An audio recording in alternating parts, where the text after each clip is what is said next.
moment. As I spoke a couple back, Jack 5 or in that range, well, we're on a Fannie Mae 30-year fixed 8.5, and that's with 0.4, a traditional 30-year fixed. Now, these are still great rates, but psychologically, they're not. Everyone's used to seeing rates in the two, creeping up on 4 has people in so high, when reality is they're not. I mean, we just were teased for a long time with these really great low rates. And okay, what does this mean for us? What does the future look like? Are we going higher? And that's where we really want to look to what the Feds are doing. So they aren't as good as they were. So I don't think this is going to slow down the markets. I think it will hurt people that are first-time home buyers that were really pushed to their limits, and those limits in the 300 to 350 range in purchase price, where they were at 3%. Maybe now they can't qualify for that. And maybe now that home's 400,000. So that's going to hurt. It really is going to hurt those first-time home buyers. And I feel terrible for them. It's just going to either push them to the outskirts of town, or it's going to take them out of the market completely. So that is a hard pill to swallow for a lot of us that have those first-time home buyer customers that are just really excited to get into it. They're just frustrated right now. So let's look to see kind of what's happening now with the markets. So here's the candlestick charts that are showing the deterioration of the bond market since November. We've lost quite a bit.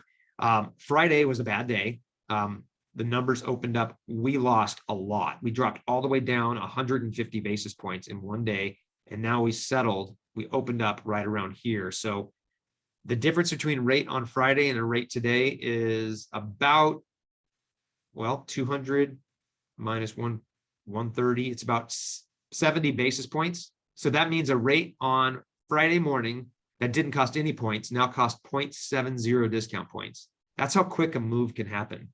That's why when your customers are saying they're shopping rates, it's not the time to shop rates, because you need to get with the lender immediately so that that lender can time when to lock rates. So if they were shopping around and no lender's committed to that borrower at that point, they're not going to lock in a rate because they're not committed yet, and they don't want to lock in an interest rate on somebody that's not committed to them as the borrower. That's just how, or as a lender, that's just not how it works. So unfortunately, people that shop around miss out big time on when. See that big L? That's when we lock. That's when we lock. So I know when to lock based on what patterns are happening. So it's big moves, guys. Now, the Feds are kind of in between a rock and a hard place. We talked that they're going to be running off. The Feds, even though they said that they're going to be running off the balance sheet to help offset and they're going to secure they own. Now, this might sound crazy, but they've got a $7 trillion balance sheet. That's a big. So sell those bonds back to the open is what they're going to be doing. However, they're still buying right now. So it's almost as if it's like saying you're going to diet, but then before the diet, you're loading up on carbs and candy. Like, it just doesn't make sense. So they're really they're buying it right now. They're buying mortgage-backed securities right now so that the markets will fall as they potentially could if they just cut it and stopped it cold turkey. So it's going to be interesting to see how they really are. And it's not the most exciting thing to watch. It's kind of scary when it comes to how their impact on interest rates really, how strong of an impact every little move they make will have. So let's look to see what's going to happen this week. On Wednesday, the consumer price index comes out. That's the inflation numbers. They're expecting that to go closer to 7.5. Most of the economists think that in March will be the peak of the inflation rise. The reason for that is the way inflation numbers work is they take an average of the last 12 months. So 12 months ago, if we had it in the inflation of 2%, and we replace that number now with a new number on this side of 2.5, it'll go up. But if we're replacing a number that was 3 with a 2.5, we're going to see inflation come down. So it's just an average. They believe, based on the numbers, that March will be the peak of the inflation cycle, so to speak. So that could be in excess of 7.5 to 8%. So that's what we're up against. That means rates most likely will continue to rise. If any of you guys have customers that are under contract or going under contract, we're locking everyone immediately, or we're really watching it carefully. If we're rising like we did here, if we bounce off a floor of support like we did on this candlestick chart and we're rising, we'll wait until it reverses like it did right here, and we'll lock at that peak. But you have to be very careful. If we're right in the middle of a huge range right here where we can go up or down, it's a scary model. So we're floating carefully right today, because if we can gain a little bit, it'll help. But if we look at the 10-year, which is a really important one, let's go here to 10-year, we get above a very important Fibonacci level. And that Fibonacci level is this line here. Or we bounced off here, now we bounced there, and we came down, and we pierced right through it. That means the 10 has more and more room to move upwards. And if that happens, then the 30-year go downward. That's what we don't want to happen. So if this thing if this thing goes downward and breaks through here, that's another 150 basis points or 1.5 discount points that we'll lose. So we very well could see rates in the low fours by March. And that is unfortunate. The best word for it. It's not a good thing for anyone psychologically. Now, the rates are still low. They're still great historically, but it's just a mental roadblock for a lot of people when they see rates going up like that. Now, I believe if you look at the yield curves, I believe that we're right at the beginning of what they call a recessionary period.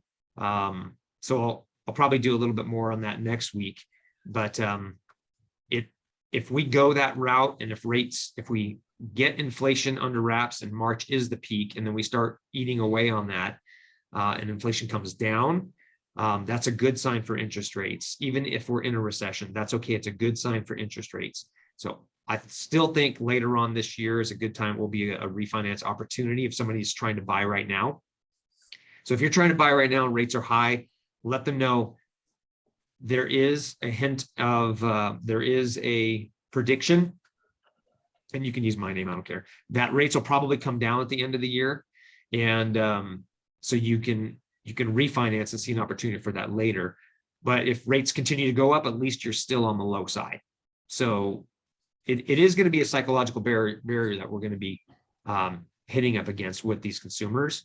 And that's where we look at the cost of waiting calculators that we have. I'll show you one of that right here. Where's my cost of waiting? There it is. Whoop. Cost of waiting. We put in their address. Let's just do 1323 West. Whoop. 1323 West. Walhalla Lane. Phoenix. Let's just pull this one up real fast, just because I know that address. So you put the price of the property, $250, annual tax rate pops up, insurance, and homeowner, and then hit continue, and then put the loan in here. New loan, 235,000. Let's say they did 5% down. We can go through here and show them what the cost of waiting would be over a period of time based on appreciation, how much they'll lose if they do wait. And we could put in projected rates that are higher as well. So utilize these cost of waiting reports that we can get for you and show them what it's going to truly cost them in time of cost of wait, of what it's going to cost them to wait. The numbers don't lie. And if somebody's afraid of the rates, then they're not seeing the forest through the trees, so to speak, because if you can get them to really see that if we continue to appreciate, it doesn't matter what the rate is, because if they wait, they're going to have higher rate and a higher price, and they're going to be priced out of the market like some people are now. So we know it's competitive out there. So we know it's difficult to get under contract.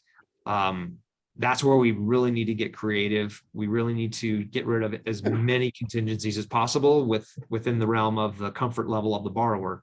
But there's a lot that we can do with getting the loan fully approved up front and have that be somewhat of a same as cash offer. But it is a challenge to get these people to really focus on the fact that if they do wait, if they rent for a year, Okay, let's just say it's $2,000 of rent. That's $24,000 they paid out of pocket in rent with zero return. Plus, if appreciation happens of 5%, that's another, let's say it's a $300,000 home. That's another, what, $15,000 they missed out on, plus the principal that they've been making payments on. So yeah, there's a lot that they can miss out on if they do wait. But it is a challenge, and we do have a lot of buyers fatigue out there. So we just have to stay strong, roll up our sleeves, and I think all of you guys have worked harder for customers to get into homes in this last couple of years than you probably ever have in your lifetime. And we just have to keep swinging. We just have to keep hitting it out there. So I'm going to go ahead and stop the sharing here and open it up if you have any questions. Don't blame me, but the messenger, the government is loading up on pickles. I love you, John. You're funny. I love it. Any questions on what's happening with interest rates right now? Any success stories out there on what you guys are seeing, tricks of the trade, or what are you doing out there to try to get these first-time home buyers under contract? What are your thoughts? There's a chat screen here in the bottom. There's a little bubble that says chat. You can type it in there. There's a lot that we can do, but again, it's more of a psychological game right now with a lot of these buyers, and we just need to arm them with facts. Here's something to really consider. A lot of people think that we're going to see less appreciation this year than last year. I believe we probably are. But what I've seen, that's not the case. And here's what I'm seeing. And correct me if I'm wrong. Almost every single real estate agent I know of that is making offers on these properties are making offers either at or above asking price. I don't see anyone making them under. So, in fact, almost every single offer we're seeing, because what I believe is happening is I think because of the inventory problem and people wanting to get in with rates are low, I think people are going above ask significantly right now to get into properties. At least that's what I've seen. I mean, I've seen anywhere between 5 and 10% off above asking on a lot of these offers. So I'd love to get your opinions on that to see what you're seeing on your listings and with your buyers. I was gonna put it in the chat, but it's kind of a lot to type, and I'm on my phone. But yeah. I'll tell you, in the last 2 months, one was a financed, and we actually got it for.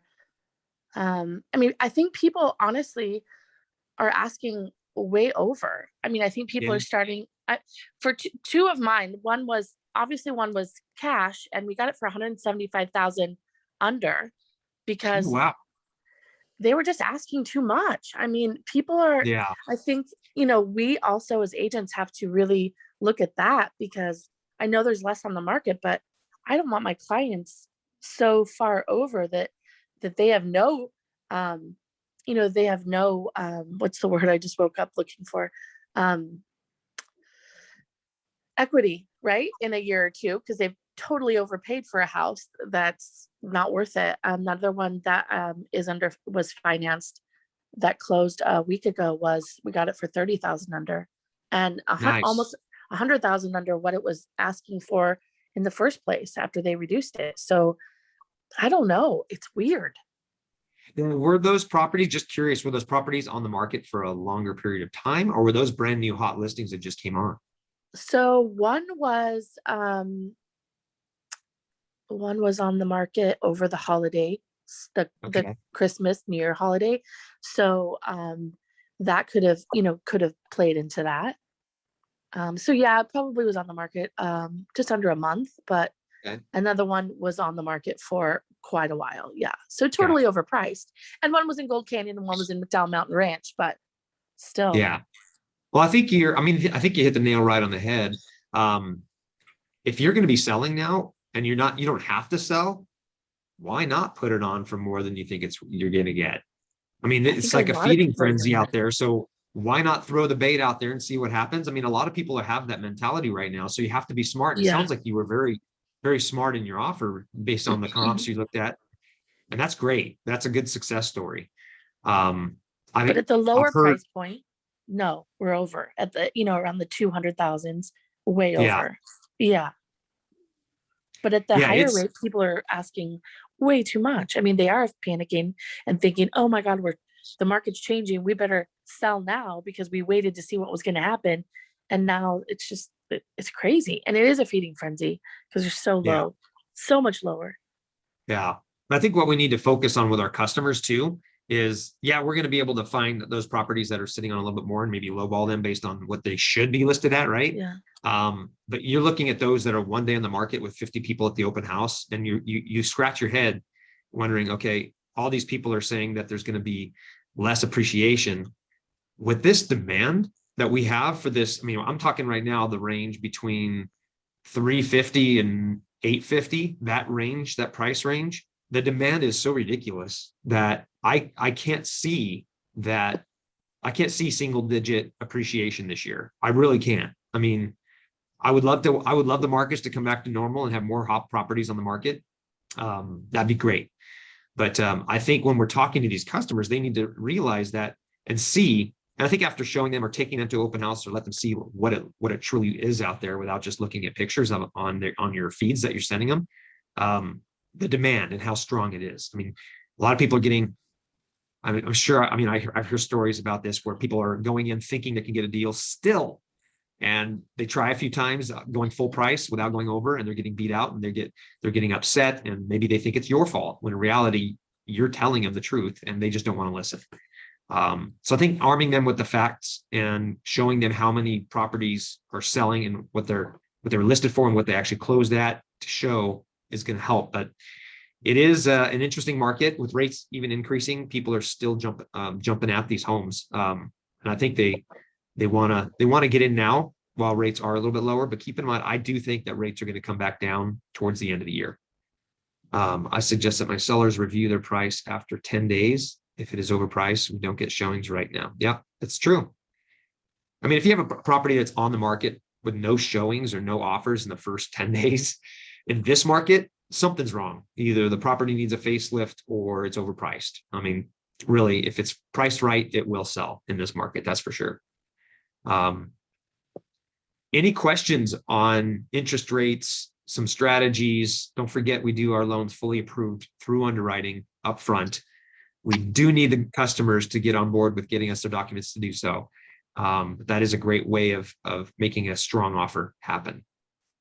All right. I mean, any questions? I'm open to any concerns you guys have out there. Any questions regarding the markets? Don't forget, a lot of people don't know that there are stated income loans. There's no documentation loans. There's a DSCR loan program where for investors that the rates are right around the 5.25 range with no points. That means that program is if that property cash flows and their credit score is a 700 or better, they qualify. There's no other requirements. If the property's rents are more than the mortgage payment, they qualify. It's a pretty unique program. I want to make sure you guys know about it. It's all about cash flow, and it's called the DSCR program. So if you haven't heard of it, have that in your quiver if you have any investors out there. And don't forget, when you're buying an investment property, it's actually really easy to qualify because you can use the rents that are average for that home to offset the mortgage payment when qualifying. As an example, let's just say right now the rates are $3,000 a month, but your mortgage is $2,200. You can use 75% of that $3,000 towards that mortgage as income to offset it. So if you don't think you can qualify with a whole nother payment because you're using those rents to qualify, it's really easy.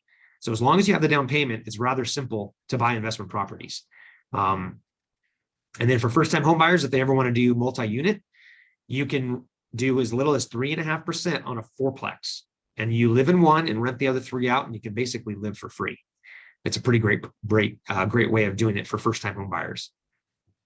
Let's see if there's any changes out there. I want to make sure you guys are knowing of. Oh, don't forget the second homes are going to be more expensive April 1st. So basically what they're doing is like investment properties right now are higher rates than a traditional primary. The same add-ons, the same expenses are being added on to second home mortgages. So if you guys have any second home customers that are looking to buy, they need to do it now before the 1.125 up to 3.875 in costs get added to those second home mortgages. So what I think is going to happen is you're going to, 4%. Yeah. Do you have a question? What's that? Wayne, did you have a question? Oh, I'm sorry. Go ahead, sorry.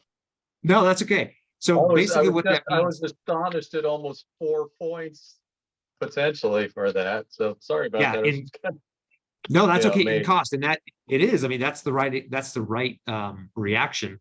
So basically, what that means is the points, you're going to have to pay those points, or you're going to have to raise the rate up to absorb those points. Remember, the higher you go in rate, the more points we give back to the borrower. So you could, like, if let's just say 4% today was a rate with no points, you could get a rate of 4.5%, and we could give you 1.5% of the loan amount as a credit towards paying closing costs. So having looking at second homes work that's in the future. They did this about a year ago. They did high cost add more fee finances. Well, all refinances. In fact, Fannie Mae closed that refinance history of their life, just tacked on percent on every single one of their ones. So they're not sure government asks game them to back on that. And that's kind of what this is. This is just another money on such a risk. They want to do anything on primary results, something more expensive. I do believe that a secondary market would not on cute case for second at interest rates. The free market's always a of somebody saying, I'm going to come in with 4%, and I'm going to take all the market share. So I do believe that there will be some solutions in the future that will not just take an eye on that. All right, I think we're good for the day. We're running at that 30-minute mark where I want to make sure I never go longer than that. If you guys have any questions, I will stay on. Go ahead and jump in the chat. There's a couple more chats in here. I have clients from Southern California who waited after seeing homes last fall, sold their home in December, and signed a year lease in California, thinking things would get better. Yeah, that's hard. I mean, that's hard. Yeah, you don't want to say I told you so, but sometimes letting them go through that pain is what they need to get back into the shopping mode, so to speak. It is upsetting news when you tell them, yeah, the price range of home between 5 and 6 is now in the 6 to 7. That is something we need to be gentle on, because it's hard to hear. Totally is. All right, guys. Well, you enjoy your week, and keep your fingers crossed and pray for lower rates, because we all need that to come back down to ease the pain of the higher prices. But it's kind of like a double whammy. Prices are higher, rates are higher.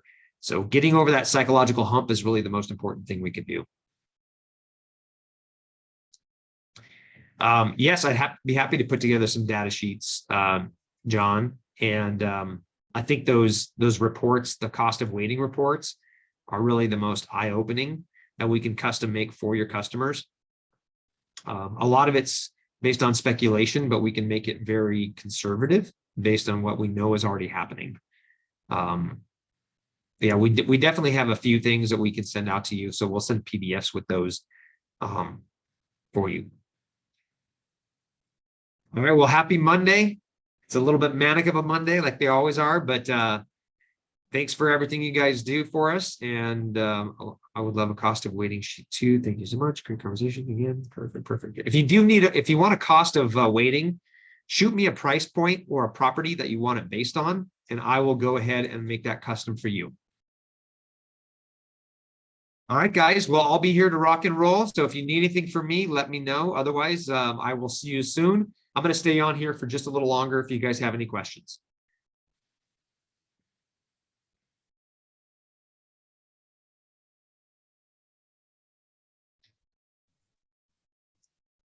Hey, Sean, this is John. Hey, John, how are you? Good, buddy. You know, if we send them the sheet, the cost of waiting, I don't know, it would be so great to send them something positive, but I know there's nothing out there because it's almost driven by, rubbing in the fact that they should have already done something. And yeah, since they signed a year lease, I mean, if they break the lease, now they're going to have to pay that. So I don't know. It's almost like there's not much you can do, and they get to the point where they're upset about it that they don't even want to talk to you. I think once they've already made a bad decision, giving them something like this is probably not the best thing to do. But if you have somebody that's vacillating around the thought of it, like, hey, I don't know if I should wait. Sure. I agree. I agree. Yeah. Yeah. Yeah, but I think you're right. I mean, you don't want to rub it in their face and say, "I told you so." See, I'm right, because then, I mean, they already know. They already know they made a bad decision, or they may be in a bad decision. On that note, we can pretty much get a better idea in the next 6 months what the market is doing, whether it's trending. But Yeah. a year, I mean, if they sign a year lease in January, I know this is just prognostication, but what do you think is beyond 6 months to a year? As far as what the market's going to do, Yeah. well, I think it's going to slow down with rates inching up. I think you'll see a lot of hesitancy to list. If there's hesitancy to list, it's because they're like, well, I have a rate of 3%.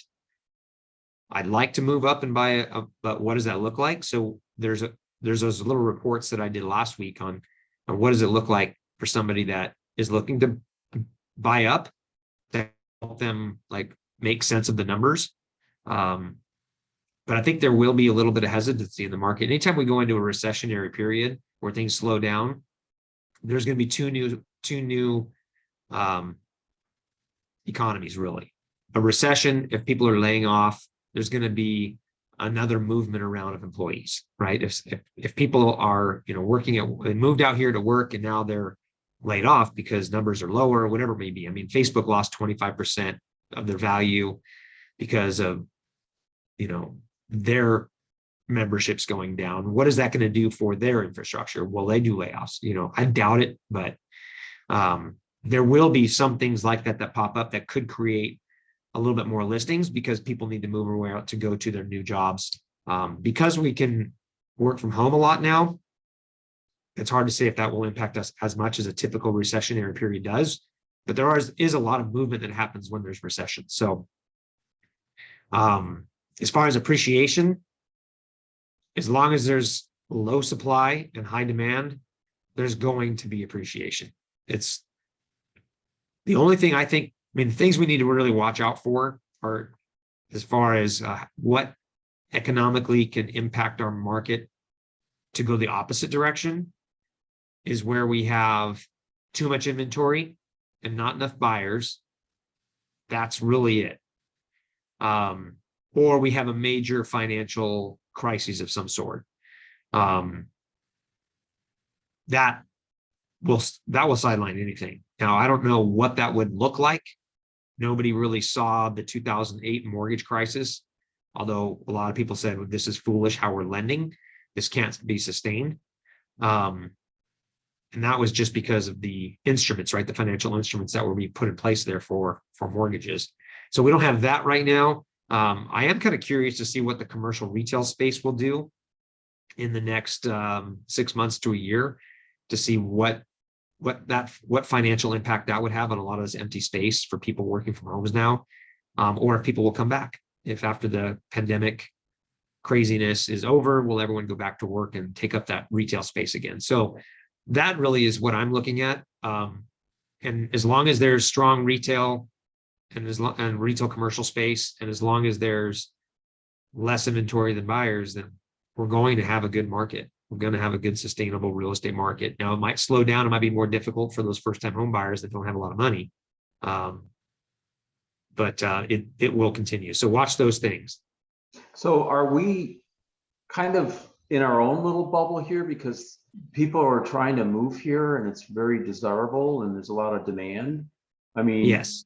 I hear a lot of things from clients about the market, but there's really two things at play here. There's the overall market across the nation, and then there's Phoenix. I mean, it's just like crazy, right? Yeah. Do you That's see exactly that right. too? Yeah, majority. I wouldn't say majority, but a large portion of the buyers that we have are coming from California, Oregon, and Washington. They've had it with whatever it is, the high taxes. I mean, California, I've heard rumors, I don't know if it'll go through, that single payer healthcare where taxes could go up another 10% in California. I mean, people in California are so sick of taxes right now, and where that money's, how it's being used, that they're just getting out and they're coming here. And if that stops, then we could see a slowdown here, but I don't foresee it stopping. I think we're going to continue to see the people from California that are just tired of whatever it is that they're tired of in California. There's a lot to be tired of in California. And I can say that because I'm from California. My parents all live there. My sisters live there, and I'm there a lot. So I think we're going to continue to see the migration from the West Coast states into here, and into Texas, into Florida, into those more conservative, lower tax places. And you're seeing companies do the same. I mean, we're seeing a lot of companies come here. There's a big microchip place going up off of the 303. I think it's Intel. And then, I mean, there's just a lot of people coming here because it's cheaper to do business. It's still close. We have a major airports, and there's room. So the only thing that's going to slow that down is maybe water.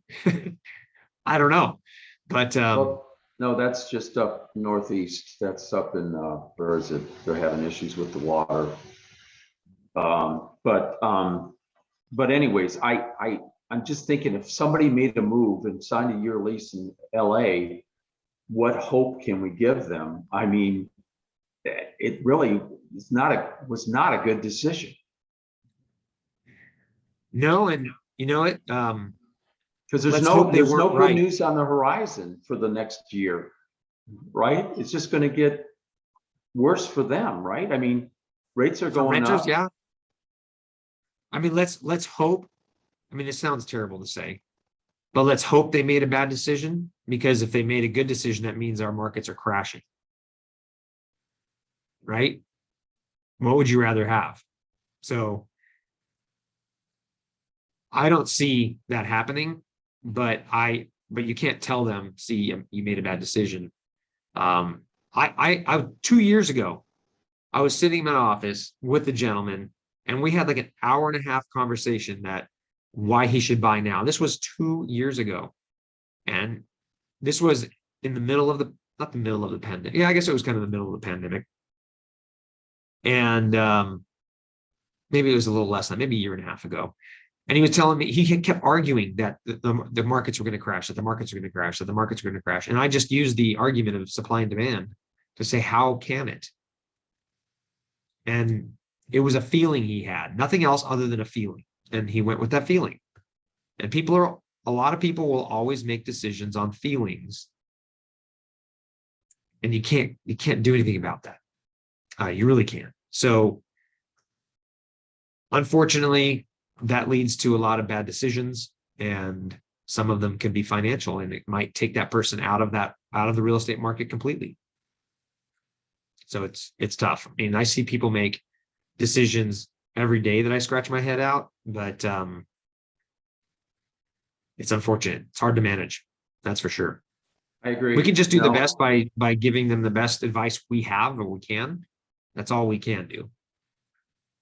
Yeah, every time I send out my monthly newsletter, he says, this is great information, but it doesn't help me. Yeah. I'm sorry. And sometimes people like they would like to do something, but they're just not in the right position to be able to buy. I don't know. It's tough. It's a tough market for people that are renting right now, or want to buy and can't. I have a customer that was pre-qualified down here buying a house in the Phoenix for about $300,000 about a year ago, about 6 months ago, actually. He's now looking at homes in Show Low for the same price because he can't find anything here. So it's tough. Yeah, I guess, even, I mean, it's not to say you couldn't do that later on, but maybe find something further out. And if you're not willing to do that, just stay put. Yeah. Yeah. Yeah, it's tough for that. That scenario is tough to try to communicate to. It just is. And I don't think you'll ever win, because somebody that doesn't listen to the facts, that goes on their own emotion, that makes those decisions, and then is now in a bad decision, it's hard for them to admit they were wrong. And at that point, they're stuck. And when you cancel out your lease and have like, how much is that going to hurt you financially? So I don't know. It's tough. Yeah, and then when you reach out to them to stay in touch, they really don't want to even get back to you. No. So All you do is just don't talk real estate, just stay in touch and say, hey, how's California? You know, Then just they get just be angry. a friend. I don't want to be here in California. I hate California. Yeah, I get it. All I can do is be there for them and Yeah, see that's all what you can do. happens. Yeah. Yeah, for sure. Well, thanks, Sean. For sure. All right, John, we'll talk to you soon.